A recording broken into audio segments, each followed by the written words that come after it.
जी, मोअज़्ज़िज़ ख़वातीन हज़रात, आप सबको राहत अली भाई का सलाम। और आज मैं सबसे पहले आप लोगों को ये बताना चाहता हूँ कि मैं एक नया टीवी चैनल अपना यानी यूट्यूब चैनल मैं स्टार्ट कर रहा हूँ, जो एमआर टीवी के नाम से है। एमआर टीवी के नाम से है। आप के लिए मैं पहली वीडियो बना रहा हूँ उसके लिए, और ये आप फेसबुक पे भी देख सकेंगे, लेकिन एमआर टीवी पे जाके आप इसको ज़रूर देखिएगा, लाइक भी कीजिएगा और शेयर भी कीजिएगा। और जनाब, आज असल में मैं एक ऐसी शख्सियत को ले रहा हूँ और एक ऐसे सेंसिटिव टॉपिक पे आप बात करूँगा। मैं उन शख्सियत से जो किसी तारुफ की मोहताज नहीं है, आप उनके नाम से भी वाकिफ़ हैं, और उनकी इस्लाम पे गहरी नज़र भी है, गहरी नज़र है। तो आप चाहें तो बाद में कमेंट कर सकते हैं, तो इंशाअल्लाह ताला। और उनका बहुत बड़ा नाम है। मैं उन्हें कॉल मिलाता हूँ और उनको कॉल पे लेता हूँ, फिर आपसे बात कराता हूँ। और जनाब, आप वेट कीजिए। तो जनाब, हम उस शख्सियत को मैंने कॉल मिलाई है, और उस शख्सियत से हम आपकी बात कराएंगे अभी 2 मिनट के बाद। और मेरी बैल जा रही है, और देखते हैं वो शख्सियत हमें अटेंड करती है नहीं। जनाब, हेलो। हेलो। हेलो। हेलो जी, अस्सलाम वालेकुम। वालेकुम अस्सलाम। तो जनाब, इस वक्त हमारी और आपकी जानी पहचानी बहुत प्यारी आवाज़, जो आवाज़ सबको पसंद है, हमारे साथ हैं डॉक्टर पृथ्वी चौहान। आज हम उनसे कुछ बातें करेंगे इस्लामी टॉपिक पे। जी डॉक्टर साहब, कैसी हैं आप? अस्सलाम वालेकुम। मैं बिल्कुल ठीक हूँ, अल्हम्दुलिल्लाह। बहुत बहुत शुक्रिया, आपने मुझे याद किया। जी डॉक्टर साहब, बस आज से मैंने अपना एक नया चैनल स्टार्ट किया है, एमआर टीवी के नाम से, जो यूट्यूब चैनल है। और मैं कुछ इस्तेफादा हासिल करना चाह रहा था आपसे, क्योंकि आपकी इस्लाम पे काफ़ी गहरी नज़र है। 2-3 टॉपिक पे आपसे बात करना चाहूँगा, अगर आपके पास टाइम हो तो। जी जी, क्यों नहीं। बहुत टाइम आपके लिए, बहुत शुक्रिया। आपने इस काबिल समझा, बहुत बहुत शुक्रिया। सरा नवाजी आपकी। शुरू अच्छा। कीजिए। जी, वैसे तो आप हमारे प्रोग्राम अटेंड करती रहती हैं माशाल्लाह से। जी जी, आपके शो पर तो मैं रेगुलर हूँ, जी जी। आपके फेसबुक शो पर। जी। अच्छा डॉक्टर साहब, मेरा पहला सवाल मैं आपसे ये करूँगा, मुझे ये बताइए कि अक्सर सुनने में ये आता है कि अगर नाखून बड़े हुए हों किसी खातून के, तो नमाज नहीं होती है। क्या कहेंगे इसके लिए? आ, मैं ये अर्ज करना चाहूंगी कि मुख्तलिफ नजरियात होते हैं लोगों के, और कोई अगर मुस्तनिद बात हो फिर तो ठीक है। मैं ये समझती हूँ कि अगर हम इस पर वजू और नमाज पर हम आते हैं, तो पहली बात ये है कि जन्नत में जाने के लिए नमाज को जन्नत की कुंजी कहा गया है, जी यानी चाबी होगी तो जन्नत में जाएंगे। जी। जी इसका मकसद ये है कि पहले नमाज पढ़ेंगे, नमाज की पाबंदी होगी, नमाज हमें जन्नत में ले जाएगी। जी।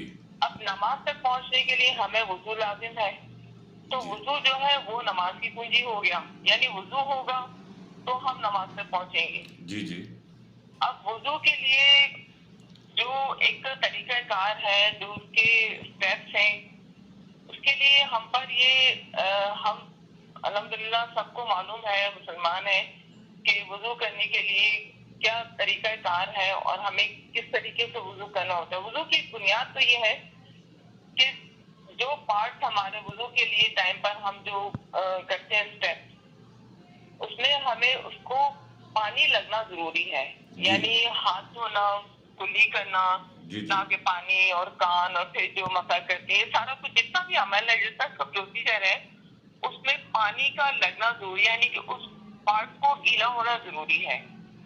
अगर से हमारे नाखून पर या हमारे फेस पर एक किसी जगह कोई चीज लगी हुई है, जी। हम अगर खवातीन पर बात करते हैं, अगर हमने मेकअप किया हुआ है, जी।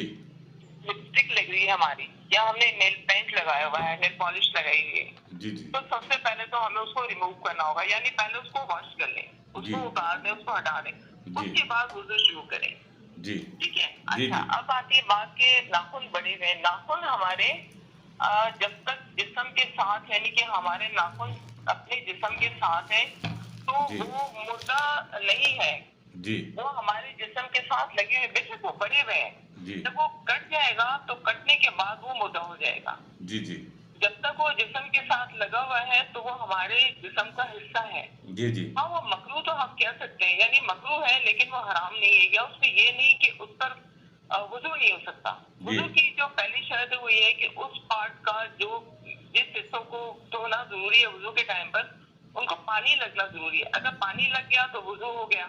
जी और अगर बड़े हुए नाखून है, उन पर कुछ लगा हुआ नहीं, उनको पानी लगता है, वो बाकायदा भिगो सके उनको, तो फिर उसमें तो मैं अपनी नाक़िस अकल के मुताबिक समझती हूँ कि वुजू अगर हो गया तो नमाज हो जाएगी।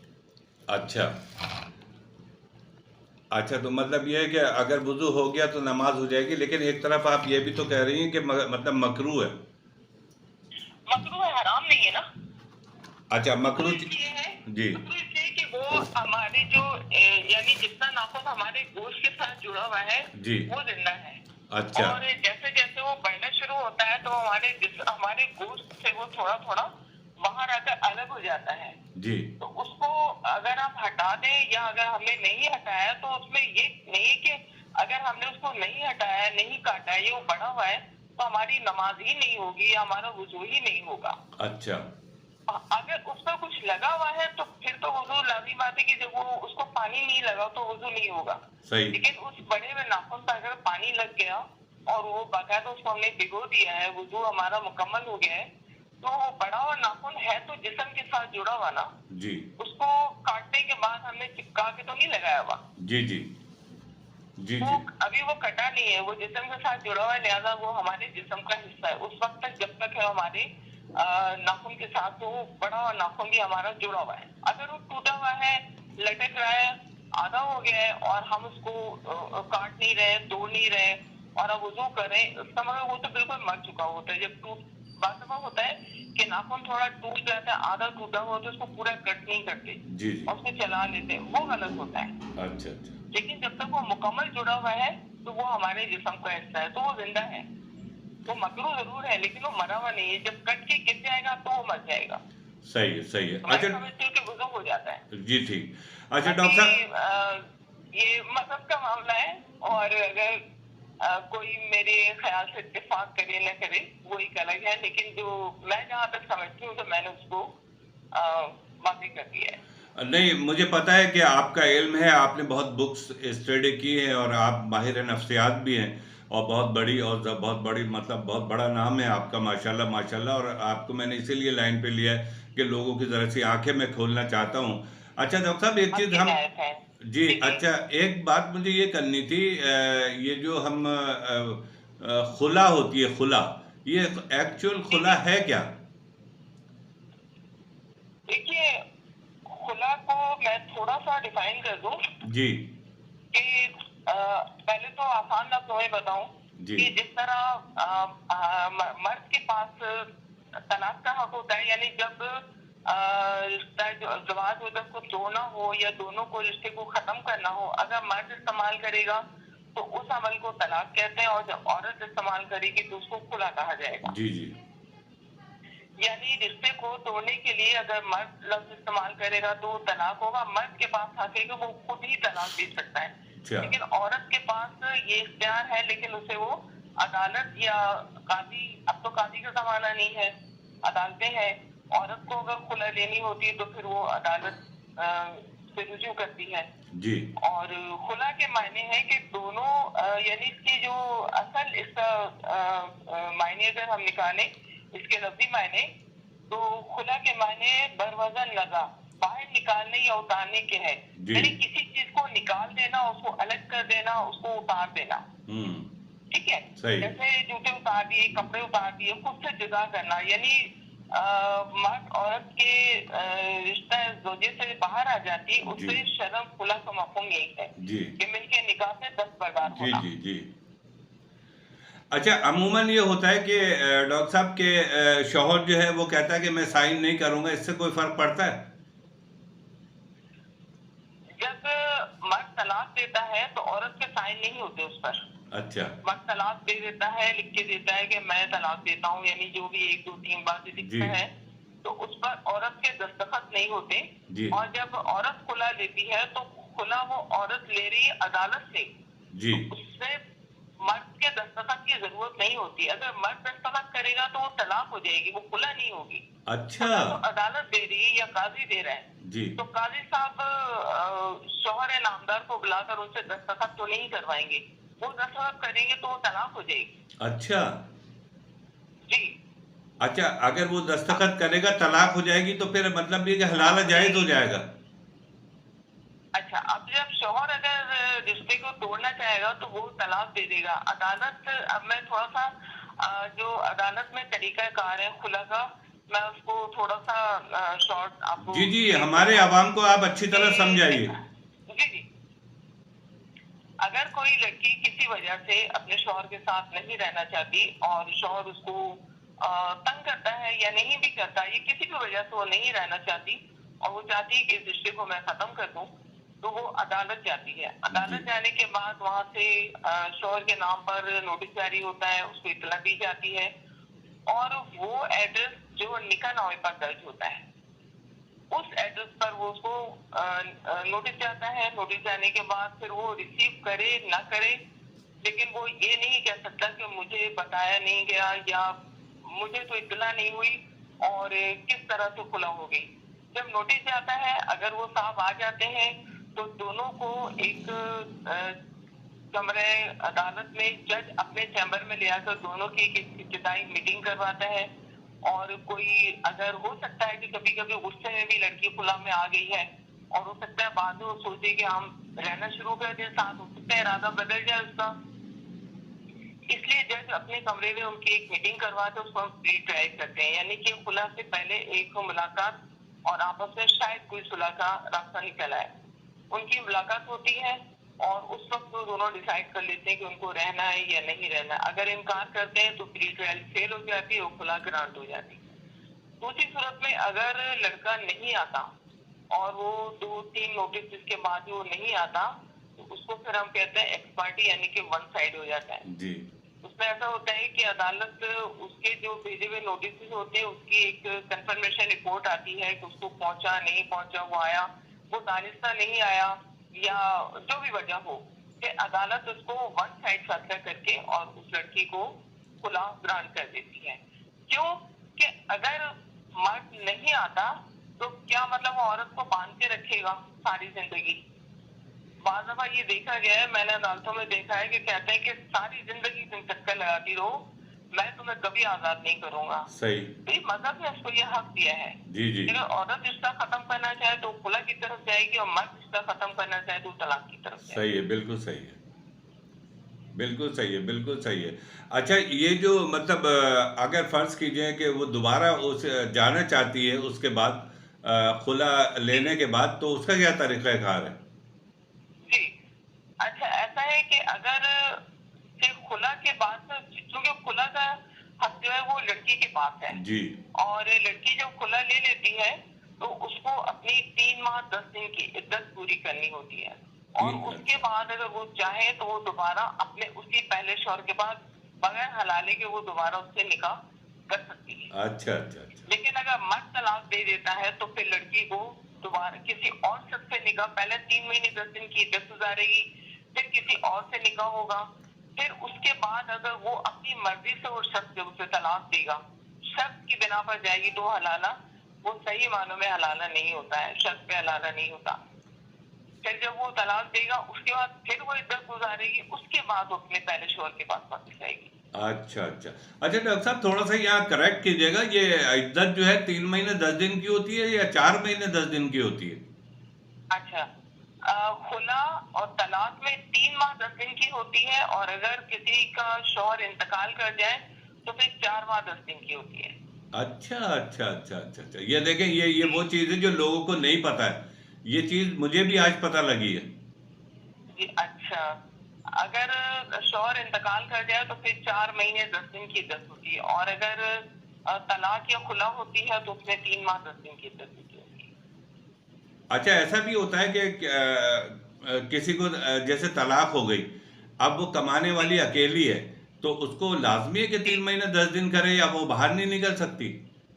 अब हम इस पर भी थोड़ा सा मैं कुछ रोशनी डालना चाहूंगी जितना मेरा इल्म है उसके मुताबिक जी जी जी। कि पहले तो इद्दत के मायने समझने की जरूरत है जी कि जब किसी का शौहर इंतकाल, खुसूसन जब शौहर इंतकाल कर जाता है, उस वक्त उस औरत की जिंदगी इतनी तंग कर दी जाती है कि वो बेचारी गरीब, अगर उसके बच्चे हैं वो घर कहाँ से चलाए, रोटी कहाँ से खाएगी, कोई देने वाला नहीं है, कोई पालने वाला नहीं, तो वो कहाँ जाएगी, वो क्या करेगी। तो मजहब ने उस पर ऐसी कोई पाबंदी नहीं लगाई है इस तरह की औरत के लिए।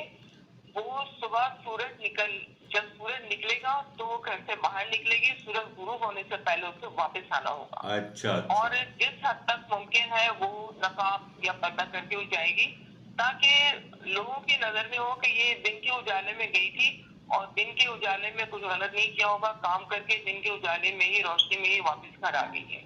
जी जी तो अच्छा अच्छा ये कहीं नहीं लिखा हुआ कि घर से बाहर ना निकलो और आसमान को ना देखो, पर्दे लगा दो, खिड़कियां बंद कर दो, कहीं से रोशनी भी नहीं आनी चाहिए, और आईने पर कपड़ा डाल दो, ये अपना चेहरा ना देखे, ये तैयार नहीं हो सकती, और ये आईने में देखकर बाल नहीं बना सकती। तैयार तो बेचारी ने क्या होना था, ज़ाहिर है वो दुख में होती है, जी जी जी ठीक है, मतलब आईने के सामने उसकी नजर भी नहीं पड़नी चाहिए। तो ये कहीं हमारे मजहब में कोई ऐसी पाबंदी नहीं लगाई कि अच्छा औरत पर इतनी सारी कोई जिंदगी तंग कर दी जाए। एक तो उसका शौहर इंतकाल कर गया, ऊपर से उस पर इतनी पाबंदी। इद्दत का ऐसा कोई कॉन्सेप्ट नहीं है। और इसके पीछे एक और जो मेन एक इशू है कि अगर किसी का शौहर इंतकाल कर जाता है, और खासतौर पर उन खवातीन के लिए जो यंग होती है, जिनके औलाद पैदा होने के आसार होते हैं, उम्मीद होती है, उनकी एज कम होती है, उनके लिए खासतौर पर ये होता है कि जब वो 3 महीने, इसीलिए 4 महीने रखे गए हैं कि अगर कोई इशू है, कोई औलाद है शौहर के इंतकाल के बाद, अगर कोई आसार पैदा हो जाते हैं, तो कोई इस पर इल्जाम ना लगाए कि ये बच्चा किसका है। जी जी जी इसलिए वो 3 महीने का टाइम दिया गया है कि अगर उस 3 महीने के दौरान कोई भी मामला होगा तो वो सामने आ जाएगा। जी इसका मकसद है कि मरने वाले आदमी की वो औलाद है। अच्छा अच्छा बेसिकली बिल्कुल इद्दत का मकसद ये है। बिल्कुल अब बिल्कुल कोई बेचारी बहुत बड़ी उम्र की औरत है, 70 अबाउ हो गई है, उस पर भी वही पाबंदियां लगाते हैं। तो मजहब में जो इद्दत का बेसिक जो मकसद है वो ये है अच्छा अच्छा अच्छा कि माशाल्लाह उस 3 माह माशाल्लाह के अंदर, 4 माह के अंदर अगर कोई औलाद होने वाली है, कोई आसार है, तो वो उस पीरियड में जाहिर हो जाए, ताकि ठीक उस पर बिल्कुल कोई, ठीक उस बच्चे को भी ये ना हो, उसके बच्चे पर भी ऐसी बात ना आ जाए, ये जाहिर हो जाए कि ये मरने वाला बच्चे का बाप था। जी जी जी मा, इद्दत का जो बेसिक मकसद तो ये है। माशाल्लाह माशाल्लाह आपने हमारी आवाम को बहुत अच्छा समझाया। और डॉक्टर पृथ्वी चौहान, बहुत बहुत शुक्रिया। हम आपके बेइंतहा शुक्रगुजार हैं। मुझे आपसे एक सेशन और, बल्कि एक नहीं कई सेशन करने पड़ेंगे, क्योंकि एक निकाह पे मुझे बात करनी है, क्योंकि मेरी वीडियो थोड़ी जी जी लंबी हो गई है, तो इसलिए हम नेक्स्ट में रखते हैं ठीक है, निकाह के लिए। इंशाल्लाह इंशाल्लाह। तो इंशाल्लाह ताला मैं लोगों को बता दूं कि इस वक्त डॉक्टर पृथ्वी चौहान जो है वो फ्री नहीं थी, किसी शादी पर हैं, और उसके बावजूद एक कहीं कोने में जाके इन्होंने मुझे टाइम दिया है। मैं आपका बेइंतहा शुक्रगुजार हूँ डॉक्टर पृथ्वी चौहान, जो आपने लोगों बहुत को बहुत इस शुक्रिया। वक्त एक कहना चाहिए, जो बातें लोगों को नहीं पता, जो मुझे नहीं पता, वो अच्छा है लोगों को पता लग गई हैं। तो थैंक यू वेरी मच, बहुत बहुत बहुत बहुत बहुत शुक्रिया। बहुत शुक्रिया। बहुत बहुत शुक्रिया। शुक्रिया, बहुत बहुत शुक्रिया, थैंक यू वेरी मच। अल्लाह हाफिज। अस्सलाम वालेकुम। अल्लाह वालेकुम निगहबान। सलाम। तो जनाब ये थी डॉक्टर पृथ्वी चौहान, और इनकी एक मायानाज, एक बहुत बड़ा नाम मेरे मुल्क का, डॉक्टर पृथ्वी चौहान साहिबा, और माहिर नफ्सियात, बहुत बड़ी माहिर नफ्सियात, और इस्लाम पे इनकी बड़ी गहरी नज़र है। और आप इनकी ये वीडियो ज़रा गौर से देखिएगा और सुनिएगा, और इस पे कमेंट पास कीजिएगा, और आप लोगों के इल्म में बहुत अच्छी बातें लाई गई हैं। और जवाब ज़रूर दीजिएगा कि आपको ये वीडियो कैसी लगी। अगर आपने कमेंट दिए और ये वीडियो आपको अच्छी लगी, तो ये मेरा वादा है कि मैं दूसरी वीडियो डॉक्टर पृथ्वी चौहान के साथ ज़रूर डालूंगा। और इंशाल्लाह नेक्स्ट में हम बात करेंगे निकाह के ऊपर। और MR TV के नाम से, MR TV के नाम से मैं न्यू यूट्यूब चैनल आज से शुरू कर रहा हूँ, जिस पे ये पहली वीडियो डलेगी, और ये फेसबुक पे आपको मिल जाएगी। लेकिन आपसे सिर्फ रिक्वेस्ट ये है कि आप इसको लाइक कर दीजिएगा, शेयर कर दीजिएगा, और कमेंट कर दीजिएगा। इसी के साथ अपने दोस्त, अपने भाई राहत अली भाई को इजाज़त दीजिए। अल्लाह निगहबान।